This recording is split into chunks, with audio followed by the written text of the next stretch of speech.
Nick Miller had big shoes to fill replacing Brian Medlin, but having been his assistant for 12 years, Miller didn't want to change much. After all, the Panthers had won back-to-back dual-team state championships before he took over as the head man.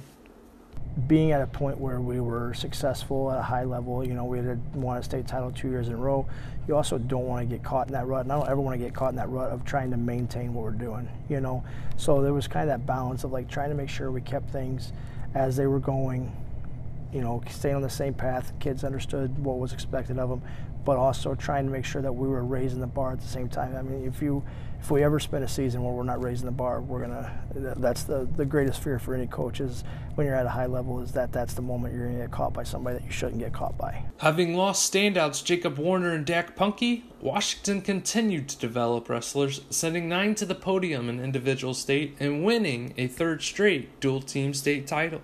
Those kids who weren't maybe the highlight kids of the program this year are going to step up and they're going to make a name for themselves next year. It's just continuing to progress those kids in the off season. I mean, if there's a secret to our success, it's what we do from March to November. Not what we do from November to February. It's everything in between, and we just we got kids living the right kind of lifestyle, wrestling all the time as much as they can get in. Miller hasn't changed much in the program and has given way to his more laid-back nature.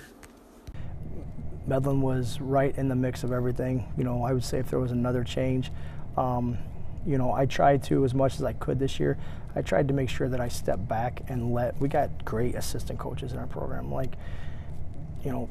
Those guys, I could step out of the way. Those guys could step in and run the program and not miss a beat. Congratulations to the 2018 Journal Star Coach of the Year, Nick Miller.